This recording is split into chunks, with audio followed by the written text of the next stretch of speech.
Hey guys, again welcome back to my channel. Hello mummy എന്ന് പറഞ്ഞ ഒരു cinema ഉണ്ടായിരുന്നു. ആദ്യം ക്രൂ മെമ്പേഴ്സിൻ്റെ ഇത് പറയാട്ടോ. ഡയറക്റ്റഡ് ബൈ വൈശാഖ് എലൻസ്, അങ്ങനെയാണെന്ന് തോന്നുന്നു. പ്രൊഡ്യൂസേഴ്സ് 3 പേരുണ്ട്: Jobin Mathew, Eyvin Thomas, Rahul S. Written by Sanjo Joseph. Writer, screen play and dialogues. Music by our own GX Bijoy. പിന്നെന്താണ്, സിനിമാറ്റോഗ്രാഫി ബൈ പ്രവീൺ കുമാർ കൽക്കി. സിനിമാറ്റോഗ്രാഫി കൊള്ളായിരുന്നു, പറയാതിരിക്കാൻ വയ്യ, അടിപൊളി സാധനമായിരുന്നു. അപ്പോൾ അതാണ്. പിന്നെ എഡിറ്റഡ് ബൈ നമ്മൾ സ്വന്തം ചമൻ ചാക്കോ. സ്റ്റാർഡ് ബൈ ഒരു ലോഡ് ആൾക്കാരുണ്ട്: ഷറഫ് ഖാൻ, ഐശ്വര്യലക്ഷ്മി, ജഗദീഷ് ഏട്ടൻ, ജോയ് മാത്യു പൊട്ടെ, സോറി, നമ്മുടെ ജോണി ആന്റണി ചേട്ടൻ, സോറി, അജു ചേട്ടൻ, ബിന്ദു പണിക്കര്, പിന്നെ ആരാണ്, ജോമോൻ ജോതറുണ്ട്, അദ്രി ജോ ഉണ്ട്. അങ്ങനെ അത്യാവശ്യം ഒരു നല്ലൊരു താരനിര തന്നെയാണ് ഈ സിനിമയിൽ വന്നിരിക്കുന്നത്. ട്രെയിലർ നിങ്ങൾ കണ്ടിട്ടുണ്ടെങ്കിൽ നിങ്ങൾക്ക് എക്സാക്റ്റ് കഥ പിടിയിട്ടു എന്താണെന്ന്. ഒരു സ്പിരിച്വൽ ഒരു സാധനമുണ്ട്, അതിനൊക്കെ ചുറ്റിപ്പറ്റിയുള്ള കുറച്ച് കോമഡിയും, ഒരു എന്താ പറയുക, ഹൊറർ കോമഡി ജോണറായിട്ടാണ് യവന്മാരത് ഉദ്ദേശിച്ചിരിക്കുന്നത്.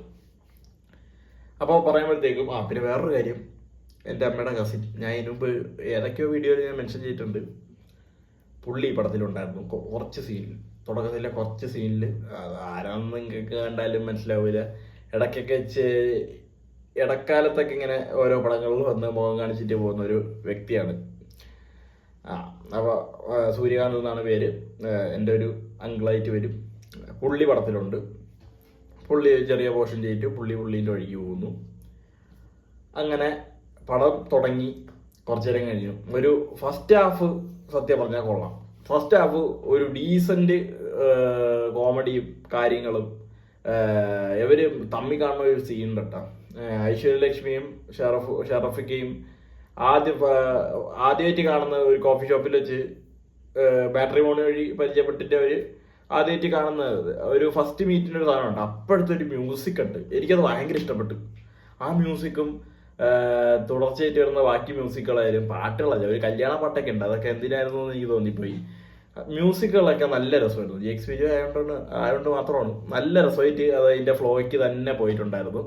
സംഭവങ്ങളെല്ലാം ആ മ്യൂസിക് വൈസ് അത് കിടിലിനായിട്ട് മുഴച്ച് തന്നെ നിൽപ്പുണ്ടായിരുന്നു. ആ മ്യൂസിക് ആ സീനിനെ ബിൽഡ് ചെയ്തിരിക്കുന്ന രീതിയിൽ അത്രത്തോളം അടിപൊളിയാക്കി തന്നെ വെച്ചിട്ടുണ്ടായിരുന്നു. പിന്നെ അവരുടെയൊക്കെ കോസ്റ്റ്യൂംസ്, ആർട്ട്, കാശ് വാരി എറിഞ്ഞിരിക്കുകയാണ്. ഒരാളുടെ ഫ്ലിപ്പാണെങ്കിൽ മറ്റാളുടെ ഫോൾഡ്, വീട്ടിൽ മറ്റേ വലിയ വണ്ടി, അടിക്കണത് വലിയ കുപ്പി, മൊത്തത്തിൽ എന്താ പറയുക, കാശ് വാരി എറിഞ്ഞിരിക്കുകയാണ്. ബ്രോഡാഡിൻ്റെ അത്ര ഒന്നുമില്ല, സ്റ്റിൽ എന്ന് പറഞ്ഞാലും അത്യാവശ്യം നല്ല കാശ് വീശി തന്നെയാണ് എടുത്തിട്ടുള്ളത്. പിന്നെ പിന്നീട് പറയാനുള്ളത് എന്താണ്, സിറ്റുവേഷനായിട്ട് കുറേ കോമഡികൾ വന്നിട്ടുണ്ട് കേട്ടോ. ഷറഫൊക്കെ കുറേ നാൾക്ക് ശേഷമാണ്. ഞാൻ ഇതിനു മുമ്പ് ഏതിലാണോ ഇത്ര കോമഡി ഉണ്ടത്. മുമ്പൊക്കെ ഏതൊക്കെയോ സിനിമയിൽ കണ്ടിട്ടുള്ളത് പോലെ ഉള്ളൂ. ജോണി എസപ്പയിലൊക്കെ പുള്ളിയുടെ ഒരു സാധനമൊക്കെ ഉണ്ടല്ലോ, അങ്ങനത്തെ ഒരു സംഭവങ്ങളും കോമഡിയും കാര്യങ്ങളും അതെല്ലാം അതിൻ്റെ വഴിക്ക് വരുന്നുണ്ട്. പിന്നെ ഐശ്വര്യലക്ഷ്മി എനിക്ക് പേഴ്സണലി ഭയങ്കര ഇഷ്ടമുള്ള ഒരു ആക്ട്രസ്സാണ്. പുള്ളിക്കാരിൻ്റെ പടങ്ങളൊക്കെ അത്യാവശ്യം ഡീസൻറ്റ് പടങ്ങളൊക്കെ തന്നെയാണ്. അപ്പോൾ ഫസ്റ്റ് ഹാഫ് ഒരു കുഴപ്പമില്ലാതെ ഇങ്ങനെ സ്മൂത്തായിട്ട് പോയിക്കൊണ്ടിരിക്കുക. എന്ന് വെച്ചാൽ ഞാൻ പറഞ്ഞില്ല, ട്രെയിലർ കാണുന്ന ഒരാൾക്ക് എന്താണ് കഥ, എന്താ സംഭവിക്കാൻ പോകുന്നത് എല്ലാം മനസ്സിലാവും. ഞാൻ ഒന്നും പുറത്തുകൊണ്ടല്ല. ഹൊറർ കോമഡി എന്ന് പറയുമ്പോൾ തന്നെ അറിയാമല്ലോ, പ്രേതം ഉണ്ടാവും, മമ്മിയാണ് പ്രേതം, ബാക്കിയൊന്നും ഞാൻ പറയുന്നില്ല. പ്രേതം എന്നല്ല, ഒരു എനർജി, അങ്ങനെയാണെങ്കിൽ നമുക്ക് വിശേഷിപ്പിക്കാം.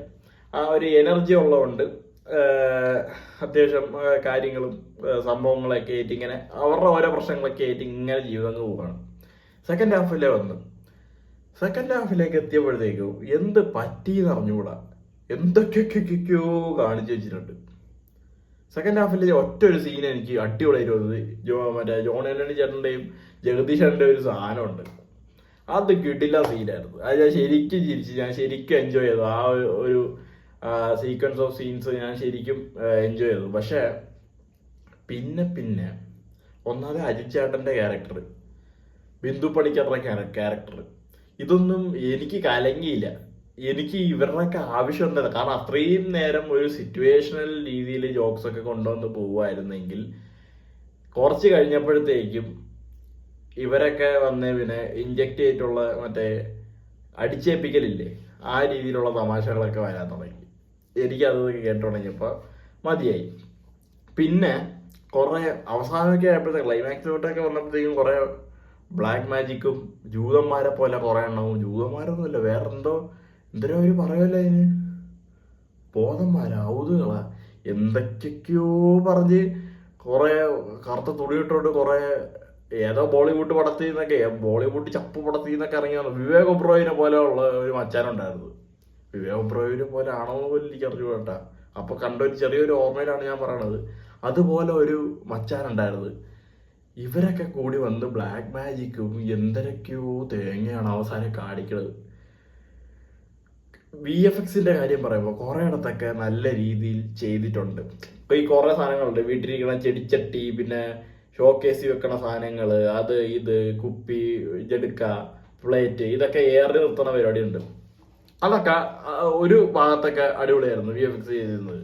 അവസാനമൊക്കെ ആയപ്പോ എനിക്ക് സംശയം, ഞാൻ മലയാള സിനിമ തന്നെയാണോ കാണുന്നത് എന്ന് വെച്ചാൽ കണ്ടപ്പോ എനിക്ക് സ്ത്രീ ഈയിടയ്ക്ക് കണ്ട ആ പടത്തിന്റെ ഒരു ഇത് തോന്നി, ഡോക്ടർ സ്ട്രേഞ്ച് തോന്നി, ഇങ്ങനത്തെ കുറെ മറ്റേ സ്കാർലറ്റ് വിച്ച് തോന്നി, ഇങ്ങനത്തെ കുറെ ചവറ് പടങ്ങളുടെ സാധനങ്ങളൊക്കെ, സോറി സ്ത്രീയൊക്കെ നല്ല പടമായിരുന്നു. ഇങ്ങനത്തെ കുറെ ക്ലാപ്പ് സാധനങ്ങളുടെ, കാരണം കുറെ കിഴങ്ങന്മാർ വന്നിരിക്കുന്നു, ഇതിൻ്റെ ഇടയിൽ എന്തൊക്കെയൊക്കെയോ കൂടോത്രവും ക്രിയയൊക്കെ ആയിട്ട് അത് ഒരു വഴിക്ക് കിടക്കുന്നു, ഇവരും എന്തൊക്കെയോ കാണിക്കുന്നു. അതിനിടയിൽ ശരാഫുദ്ദീൻ ഒന്നും കലങ്ങിയില്ലടേ. എനിക്ക് നോക്കുകയാണെങ്കിൽ ഒരു ഡീസൻ്റ് ആയിട്ടുള്ള ഒരു ഫസ്റ്റ് ഹാഫും എന്തൊക്കെയൊക്കെയോ രീതിയിൽ മെസ്ഡപ്പ് ആയിട്ടുള്ള ഒരു സെക്കൻഡ് ഹാഫും ആയിട്ടാണ് ഈ പടം എനിക്ക് തോന്നിയത്. ഹലോ മമ്മി ഇവർക്ക് വേണമെങ്കിൽ ഒരു നല്ല രീതിയിൽ ഇതിനെ പ്രോപ്പറായിട്ട് എന്ത് ചെയ്യാതെ എന്ന് വെച്ച് കഴിഞ്ഞാൽ കുറച്ച് ഇമോഷൻ വല്ല കുത്തിക്കയറ്റി അല്ലെങ്കിൽ വേറെ എന്തെങ്കിലും രീതിയിൽ ആ ഒരു ഫാമിലി ലീഡിൽ തന്നെ തീർന്നാൽ മതി. ഇത് ഏതൊക്കെയോ നാട്ടിൽ നിന്ന് ഇടയ്ക്കിടയ്ക്കൊക്കെ കാണിക്കുന്നുണ്ട്, ഏതൊക്കെയോ നാട്ടിൽ നിന്ന് അവന്മാര് കൂടോത്രം ചെയ്യുന്നു, ഇതിനെ പിടിച്ചോണ്ട് പോകാൻ എന്ന് വെച്ചാൽ ആത്മാവുകളെയൊക്കെ മൊത്തം വഹിച്ചോണ്ട് പോകാൻ നോക്കുന്നവന്മാരാണ്. അവന്മാർ ഇങ്ങോട്ട് വന്ന് കൈ കൊടുത്തിട്ട് പിടിച്ചോണ്ട് പോകാന്ന് പറയുന്നു. അതിന്റെ കുറെ ഗുണങ്ങള് അവിടെ ഇത് കുറെ കഴിഞ്ഞപ്പോ മതിയായി. അവസാനം കഴിയപ്പോ ഞാൻ ഇങ്ങനെയാണ് ഇരുന്നത്. അവസാനം കഴിയപ്പോഴത്തേക്ക് എനിക്ക് മതിയായി. പിന്നെന്താ പറയാനുള്ളത്, ഇതിനും ഉണ്ട് ഒരു സെക്കൻഡ് പാർട്ട്.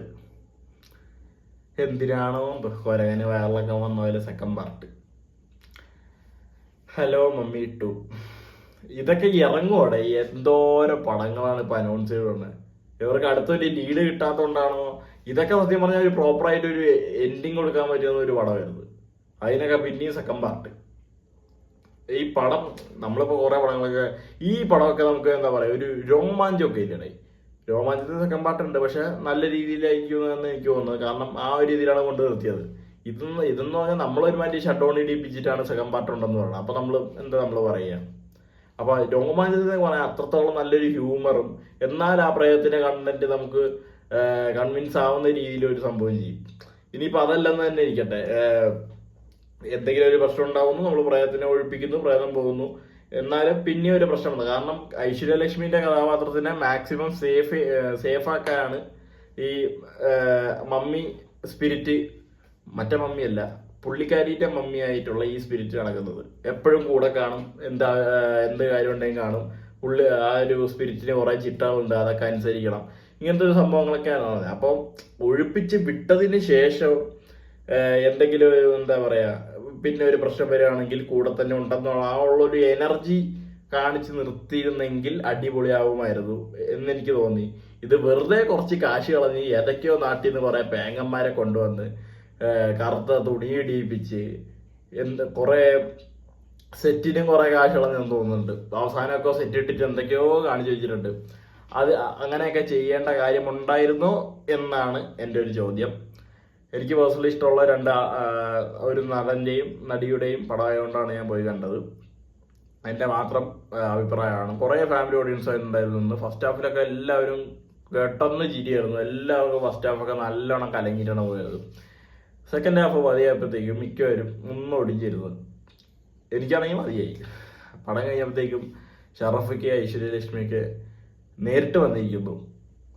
അറിയാമല്ലേ, ഇപ്പോൾ അവരുടെ സ്ഥിരം പരിപാടിയുണ്ട്. ഫസ്റ്റ് ഡേ ഒക്കെ പടം നൈറ്റ് ഷോ കഴിഞ്ഞ് കഴിഞ്ഞാൽ ഫാമിലി ഓഡിയൻസ് വരുമ്പോഴത്തേക്കും ഇഷ്ടമായോ ഇഷ്ടപ്പെട്ടോ എന്നൊക്കെ ചോദിച്ച് എങ്ങനെയുണ്ടെന്നൊക്കെ ചോദിച്ച് എല്ലാവരും കയ്യും കാണിച്ച് ഡയറക്ടറും ബാക്കിയുള്ളവരും കൂടെ ഉള്ളവരും എല്ലാവരും കൂടി കയറി വരുന്ന പദ്ധതിയുണ്ട് നമ്മുടെ വനിതാ തിയേറ്ററിൽ.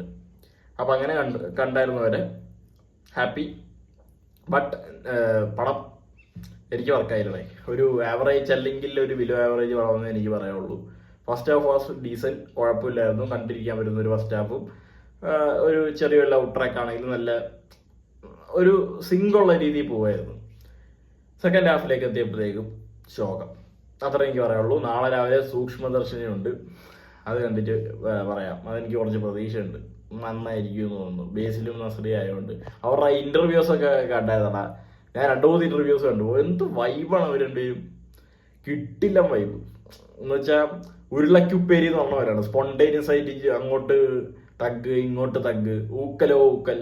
നമ്മുടെ ഒരു കമ്പനി വൈബാണ് കിട്ടണം. പടത്തിൽ എന്തായിരിക്കും എന്നറിയില്ല. പടം കണ്ടിട്ട് നാളെ വരാം. Bye bye.